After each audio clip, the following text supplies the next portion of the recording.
Halo Sobat Investor, kembali lagi berjumpa di program The Editorial yang akan membahas tajuk utama pemberitaan yang tersaji di idchannel.com dan idchannel TV.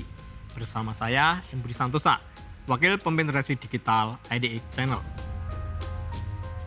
Ancaman pembukaan Direktorat Jenderal Bea dan Cukai dalam setahun ke depan menggambarkan betapa seriusnya pemerintah melihat kebocoran negara yang telah berlangsung menahun.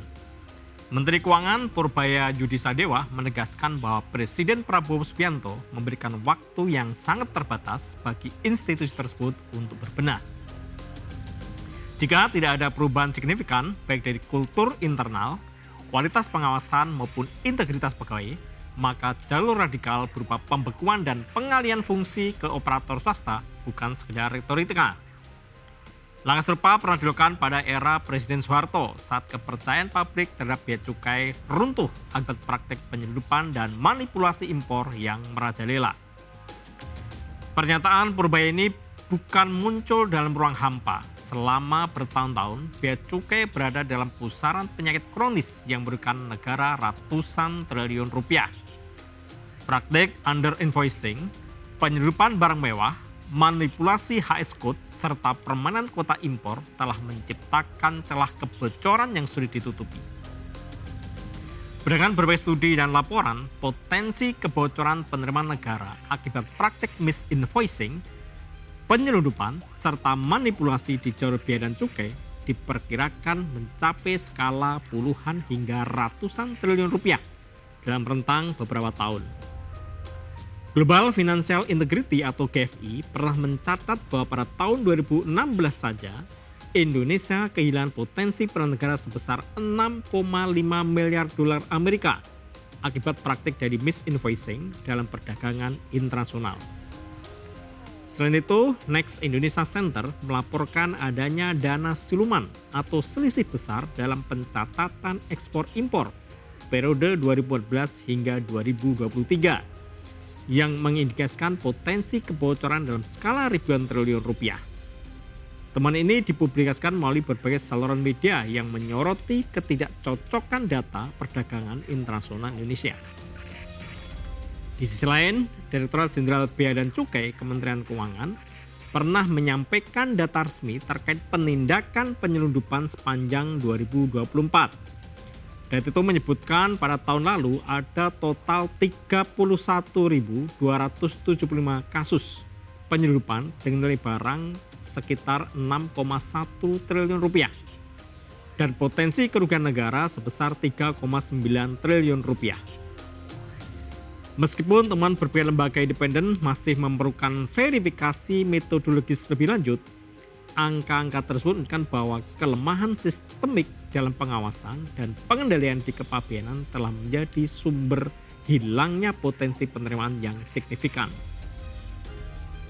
Sementara data resmi penindakan bea dan cukai hanya mengungkap sebagian kecil dari kerugian yang terjadi. Nilai barang ilegal yang berhasil dicegah atau ditangani sering mencapai kisaran triliunan rupiah. Namun tetap belum menyentuh keseluruhan skala permasalahan yang tidak terdeteksi dalam sistem.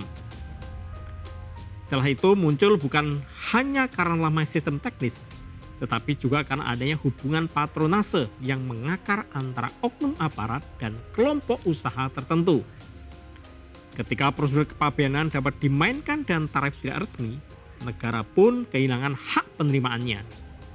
Sementara pelaku industri dalam negeri harus bersaing tidak adil dengan barang impor yang masuk tanpa membayar bea sebagaimana mestinya. Inilah akar citra negatif bea cukai yang kini kembali menjadi sorotan publik. Dirjen Bea Cukai Jaka Budi Utama merespon ancaman Purbaya dengan menyebutkan sebagai bentuk koreksi yang perlu diambil secara serius.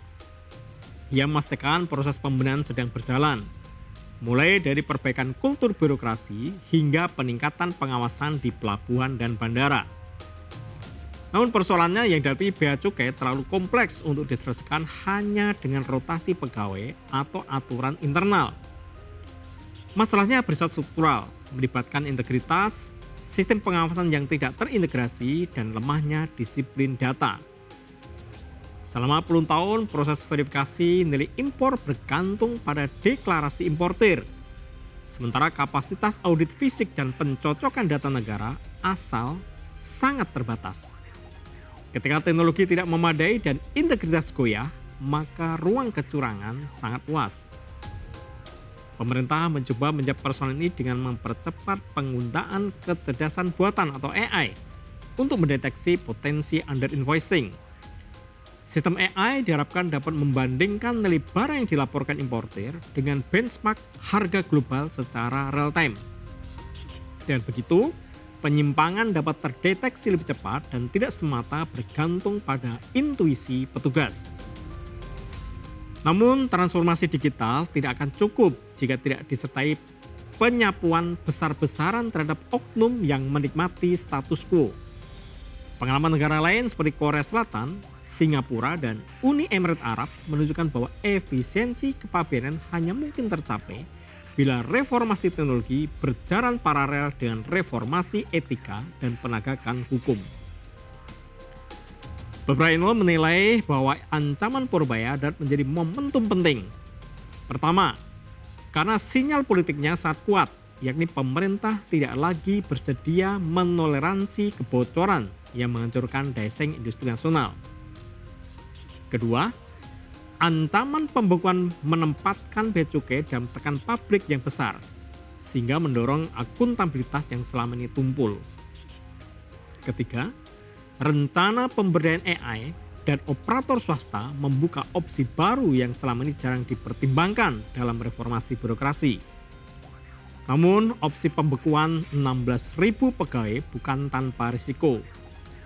Jika dilakukan secara mendadak, rantai logistik mulai dari pelabuhan hingga perdagangan domestik bisa terganggu. Karena itu pemerintah menyiapkan periode transisi 1 tahun, sekaligus memberi ruang bagi pegawai yang dapat beradaptasi dengan standar baru. Kendati demikian, pabrik masih skeptis. Reformasi bea cukai telah berkali-kali dijanjikan, tapi kasus oknum yang terjaring operasi penindakan tetap berulang. Pada banyak kesempatan terungkap bahwa manipulasi nilai impor tidak mungkin terjadi tanpa keterlibatan aparat yang bertugas memverifikasi. Ketika penyelundupan barang elektronik, tekstil, hingga otomotif berlangsung masif dan merusak pasar domestik, pelaku usaha merasa negara seakan menutup mata. Inilah alasan mengapa ancaman purbaya disambut dengan dukungan luas dari banyak asosiasi industri, yang selama ini tentunya menanggung kerugian akibat praktik impor ilegal. Di tengah tekanan tersebut, bea cukai mencoba meyakinkan pabrik bahwa mereka mampu berubah. Dirjen Jaka menegaskan bahwa perbaikan pelayanan publik, peningkatan integritas, dan modernisasi pengawasan sedang dikebut. Namun tantangan sesungguhnya tidak hanya terletak pada kemampuan adaptasi internal, melainkan pada pembuktian nyata bahwa kebocoran bisa ditekan signifikan dalam waktu 1 tahun. Keberhasilan reformasi akan dinilai dari penurunan potensi kerugian negara dan meningkatnya kepercayaan pelaku usaha. Pada akhirnya, ancaman pembukaan bea cukai menjadi ujian besar bagi pemerintah dan institusi itu sendiri. Jika bea cukai berhasil berbenah, negara bukan hanya memperoleh tambahan penerimaan, tetapi juga memulihkan kepercayaan publik terhadap institusi yang berfungsi sebagai garda depan perlindungan ekonomi nasional. Namun, jika gagal, sejarah era SDS bisa terulang. Pemerintah kembali menyerahkan fungsi strategis kepabeanan kepada operator swasta demi menyelamatkan kepentingan negara. Tahun 2025 akan menjadi penentu apakah bea cukai mampu meninggalkan masa kelamnya atau justru masih fase baru yang tidak pernah dibayangkan sebelumnya. Demikian program di Edutrial edisi kali ini. Saya M. Budi Santosa pamit undur diri. Pantau terus berita ekonomi, bisnis, dan pasar modal hanya di IDIQ Channel TV, idicchannel.com, dan media sosial IDIQ Channel. Sampai jumpa.